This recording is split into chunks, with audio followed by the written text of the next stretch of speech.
Hi, I'm Mara Webster with Welcome to the Stage, and today I'm thrilled to welcome filmmaker Philip Byron to talk all about his documentary Spin Wars. And one of the things that I thought was so interesting in how you came to the idea of telling this story was that you started to look at other companies that had had structural documentaries made about them, like WeWork, like Abercrombie and Fitch. And what was it about looking at those sorts of documentaries that started to influence you into the idea of SoulCycle, Flywheel, Peloton, and the entire world of indoor cycling? Yeah, and so nice to meet you. I love your board right there. It is Thank very you. boutique fitness vibes. Funny enough, I used to teach indoor cycling. So I had a day job as a television executive, and would teach Monday, Wednesday, Friday at 6:15 in the morning. I taught at both Equinox and at Flywheel. But I came up riding at, local gyms in New York and SoulCycle and Peloton. And my colleague, Naomi Wright, who's an EP on the film, brought up SoulCycle and was like, is there a doc there? And because I had kind of lived this second life, was like, well, do you know who Ruth Zuckerman is? And told her the story of Ruth. And I was like, I feel like we got to start there because this woman's touched two of the three. Like, how many people can say that? And we talked to her a few times, and once she was on board, the journey began. But it was this weird intersection of my day job and my side hustle coming together to make Spin Wars happen. And you mentioned obviously Ruth became a central piece of telling this story because she touched Soul Cycle and Flywheel, but then you also have Marion as a central figure who started Zone Hampton and then became part of the team at Peloton. At what point did you realize that the two of them were very much going to be the crux and center of your film, especially since they're both participating in it as well? Yeah, that's a great question. What's crazy is, even having been a part of it, I didn't know who Marion was. And that I was like, my God, we need to give these two women their flowers. Like, they are behind this whole movement. We had Ruth on board, and we had Ali Weiss, who did the Tales of Taboo podcast, on board. And then we were able to get a couple other folks like Jill Kargman, who is so incredible in the film, as well as Katie Couric, which was a pinch me moment. And Jillian, one of the producers of the film, was like, I keep coming back to this Marion person in my research, and I feel like we need to talk to her. And yeah, similar, got on the phone with her. And, I think people we would chat with knew I knew my shit because I had just lived it. So I was able to speak to all the major players and everything and kind of tell her the vision, and was so lucky when she said yes. And I intentionally went into that first round of interviews with like Ruth and Marion kind of being the godmothers of spin and wanting them to be the spine, and then use everyone else to kind of add the color and the humor and the tea spilling and all of that stuff. But I'm glad you picked up on that because it was just so clear to me. I'm like, these are the two women who touched all the brands that became, part of the fabric of boutique fitness culture. You also mentioned having Katie Couric in the film, and you kind of really look at the celebrity culture and just like the echelon of where Soul Cycle reached. But Katie's such a brilliant voice to bring into this because she's talking about it in terms of her understanding as a journalist and things that she became aware of in the company's story, but also as someone who was immersed and was taking the classes as well. And so, how did you feel like that allowed a really unique space to have conversations and interview her for the film? Yeah, I mean, that was the best part, is like, just having Katie Couric as a journalist would be amazing. But the fact that she was a rider at SoulCycle and at Flywheel and has been on a Peloton, it was like a dream come true. But I think I'm glad you picked up on that. Like, I think that is what made specifically SoulCycle such a thing, is it was where the celebrities went. And, cutting down the movie into a feature, we had to lose a lot, which was sad because, I mean, we had an entire celebrity section where Heather McMahon was talking about, you know, squeezing between a bike and I'm quoting her breast grazing David Beckham and it being the best day of her life. About Vanessa Hudgens riding podium, about, there being the Spice Girls. And I mean, it really was a moment where, you would go and you never knew. Anna Roisman, who's one of the talking heads in the film, talked about when she was riding next to Jamie Foxx and his like security guard. And so having Katie Couric was kind of that perfect, like, you get two things out of her. Of you get this, this journalist who, is a trusted voice, but then also someone who really could speak to what it was like to actually like clip in and do the experience. It's also so interesting as well because you have certain voices who are people who are working in the entertainment industry, like Mary Beth Barone, who worked at SoulCycle back in the day as like a part-time job or a bill-paying job, and now are fully immersed in kind of doing the career paths that they were hoping to pursue. And what was that like in terms of digging into people that used to work there and realizing how many really successful established people may have started working at a front desk at a SoulCycle? I mean, how lucky are we that Mary Beth Barone and Heather McMahon worked at SoulCycle? I'm just like, I knew they did because I'm a fan of both of them and they've talked about it in their stand up. Um, so it was very much at the top of my list to try to get them to do the film. I was just like, they are of the era. And I think it's kind of, you just said it so well. It's like the stand up, it's a good day job to have because these studios typically close, around 5 or 6. And so then they can go do their stand up at night. So it really was for them a bill paying job. And it's just so amazing to me that like even when we interviewed them a few years ago, they've exploded even more. And I was very happy that they were thrilled with how the film turned out. Because you never know after it's been so Heather posted something about the movie getting to Tribeca. She's like, I don't even know what I said. But they both, to your point, bring like a lot of comedy to this experience that they lived so many years ago. I love that Heather was like, I don't know what I said, but go see this movie. Yeah, correct. I know. I was like, great. Thank you. Thank you. Thank you. There's also such an element that you've captured in terms of what it was that made SoulCycle so successful, which was that sense of community and really bringing people together. And it was the online community once that developed, but even before that, it was just in person, the people that you're cycling alongside in class, like the way that you're engaging with the instructors. And so, from your own experience in that space, what was so important to you to capture about community being a huge proponent?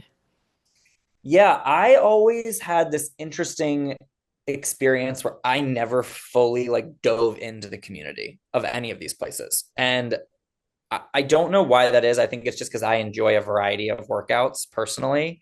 Um, but I never found myself like many of my friends being like ready on Monday at noon to book, Angela Davis's Sunday morning class in WeHo.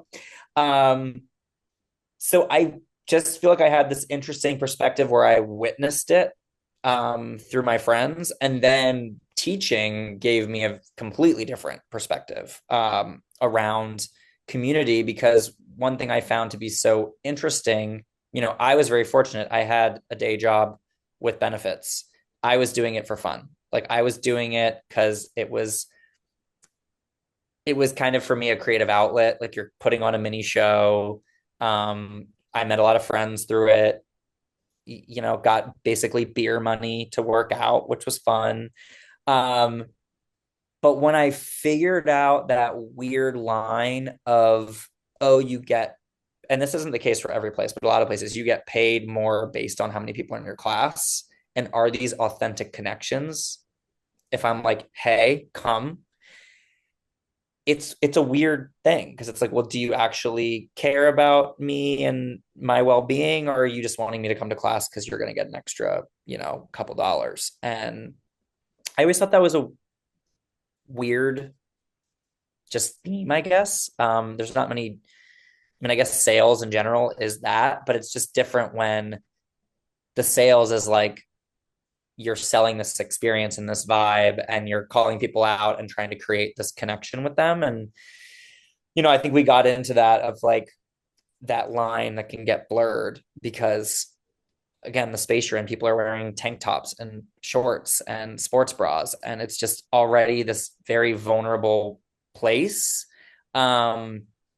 And, as you mentioned, some people really drank the Kool-Aid for whichever company they went to. I mean, it was so kind of fun to see at Tribeca. Like people came decked out in SoulCycle, Flywheel, and Peloton gear, which was wild. And like people are still like wearing, the brands so loyally all these years later.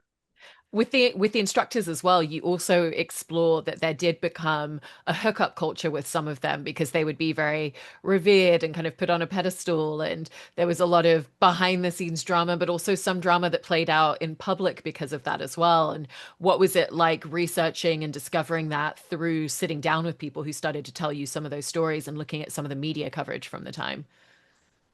Yeah, I mean that was the, every doc now needs its good drama and salaciousness. I think we're all expecting it these days. So we knew we had to get into that. And we knew like about the Barstool scandal and the whole cuck cycle thing. And um, really, Ali Weiss's podcast, Tales of Taboo, we use that as our kind of vehicle to tell those stories. And, Mary Beth kind of says it so well, not to spoil a great line in the movie, but she's like, if you were to talk about Greenwich housewives hooking up with their spin instructor and pitch it as a movie, people would say no because it's too obvious. And I think it's true, like it's not surprising, but I think the thing that we really kind of tried to tackle was this thing of loneliness, and that a lot of, and I don't mean to make it primarily women, but primarily women of a certain age who maybe weren't getting the attention from their spouses would come to these classes and have this like spotlight put on them and have this high. And I remember friends of mine like would be like, "Oh my God, my instructor shouted me out today and I'm gonna ride that high for the rest of the week." And I'd be like, "Really?" Like, okay.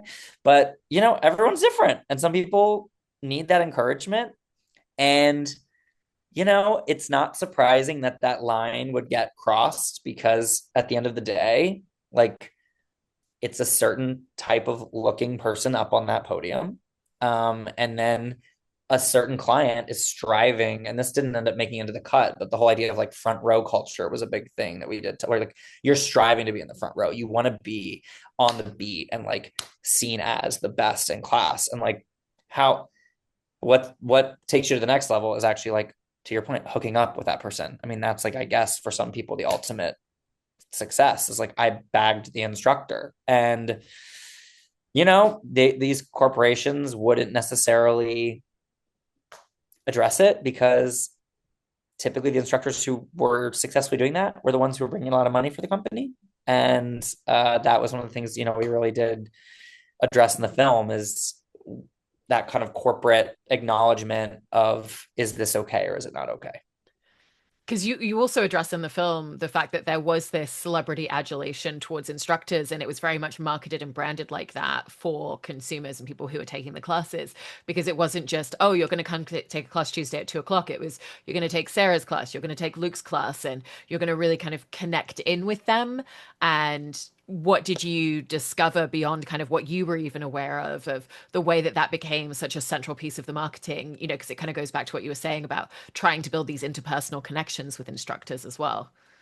Yeah, the whole thing of like finding your instructor voice was like a big thing I experienced when I was training to be an instructor. It's something you would just see, one thing that is um so interesting is like these companies really exploded as social media was exploding. And so suddenly, I can DM my instructor. And typically, back in the day, your clients leave, like the doors close, and maybe you see them again 2 days later. Well, now there's this weird thing of, oh, I'm going to tag them in my story and see if they repost it. And oh, they commented. And it starts to, again, foster these like, I don't know how them parasocial relationships because they are actually sitting in a room with them, but these relationships that are just different. But you could see in like social media posts in the heyday, like how instructors were leaning into like, I'm going to be like the more hippie yogi person, or like, I'm going to be the rock star and like be the one who's like a drill sergeant. And like, I'm going to be the like boy next door. Like, I mean, it definitely was a thing that you just kind of nailed of like, how do you market yourself? And again, did not make it into the final cut, but Ford Phillips, who we interviewed, one of the instructors, said like people who use their social media more, like were given more opportunity at the company. Because ultimately, like they wanted you to be marketing yourself because they can't market everybody. And so how are you gonna like brand yourself and ensure that you're getting as many people as possible to come to your classes every week and spend $35 a class? Because also when SoulCycle started, it wasn't even online booking. There was no computer leaderboards, computer classes. It was pick up the phone and literally call and make your appointment Mondays at noon. And then you get to the point where you have Peloton that has an entire at-home system and social media community within the tablet that exists on the bikes and all of that. And so when you were looking at the timeline and the trajectory, how did you want to also showcase the way that technology became such an interesting facet of the growth and sometimes the demise of these companies at the same time? Yeah, great question. I mean, I taught, as I mentioned, at Flywheel, and I personally started as a rider there, and I loved the tech pack, is what we called it. I loved getting the score. Like, and it wasn't for me. I actually opted out of the leaderboard all the time because I don't know. I was like, I don't want people seeing how I do. Like, what if I'm hungover or something? I don't want people to know. Like, if I have a shitty ride, but I loved getting that score for competition with myself. And Katie Couric actually says it so well. Like that didn't really exist. Like this is like pre Apple Watch, pre Fitbit, maybe even like the idea of like going into a class and being able to track data and in the app, like see the graph of where you've been. Like that was pretty innovative. So fun, pretty funny how the storyline of John Foley pitching what became Peloton to Flywheel first, and Flywheel saying no, that will never work. And him having this kind of great "told you so" moment. I think with the communities, and Marion touches on this, like Peloton really has nailed that. Like there is that ability to connect with somebody. You can be riding in Florida and be like Peloton friends with someone who's in Chicago. And, again, back to social media, I think that's what's really fueled it is like, it'd be one thing if it was just, oh, I'm at Welcome to Stage on Peloton, but now people can go find you on Instagram, see what you look like, start DMing, start sharing photos, start high five. And it does create this fun community, which I think Peloton did a great job of and continues to do so. It's also in looking at the arc and the rise of SoulCycle as kind of the first company to do that in a really big space. Then once the company was sold and it became a very different mantra and it became more about the instructors are considered units rather than celebrities to be revered, that really changed the trajectory. And was that something that you were aware of going into making the documentary, that the moment that it veered away from the core of what made it so successful, that was when the company started becoming less successful? I was aware of it in the sense of being a consumer. I remember I would go to New York and I would be just shocked at how many Soul Cycles there were, and was just like, when I lived in New York, it was such an exclusive thing. Like, can you get the bike? Like, will you get into the class?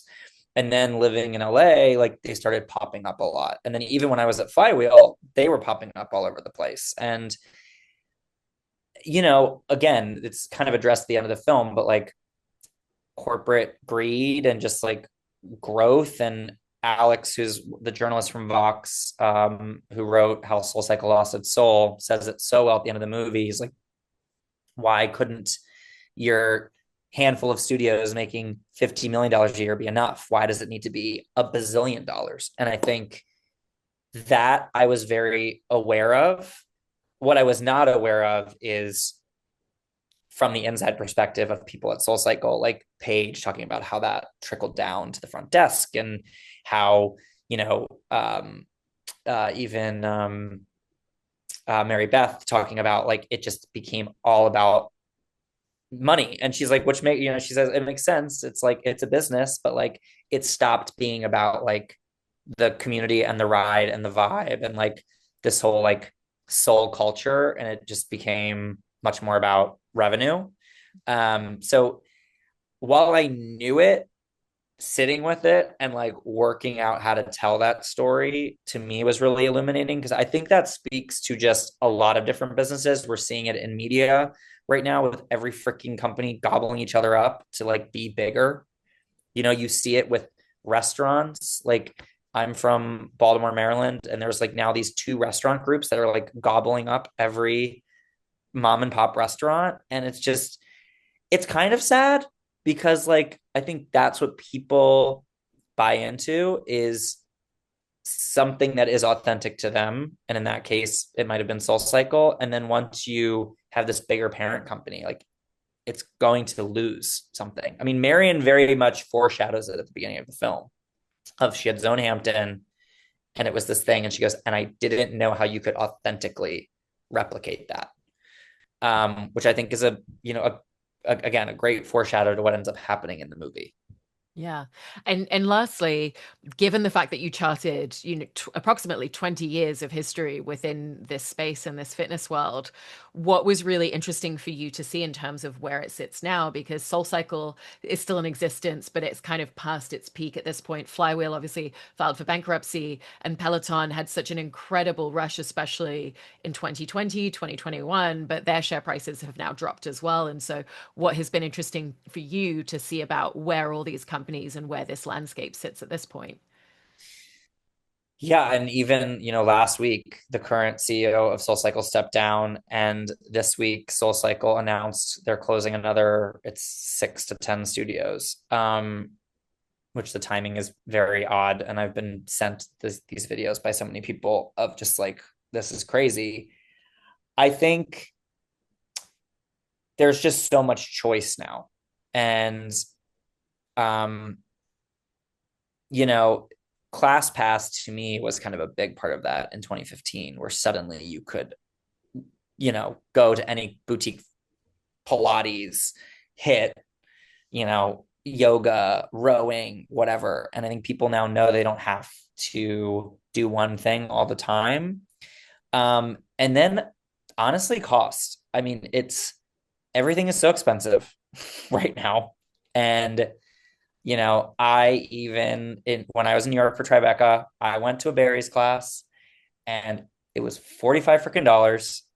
And I was just like, this is insane. Like, I get it, rent's higher, everything, but it's like, you really these days have to think about where you're putting your dollar. And um, when something becomes so accessible, I think it starts to lose its like sex appeal, I guess. It's sexiness. Like, I mean, that was the big thing with SoulCycle, is it was impossible to get into these classes, and it became like trying to chase this like one of a kind experience. And then suddenly, when they were all over the place and anyone can do it, and the classes started not being as full, that's where I think personally SoulCycle lost its magic, because so much of what made it successful was the like riding as a pack and being in a full class. I mean, the energy of a SoulCycle class is addictive.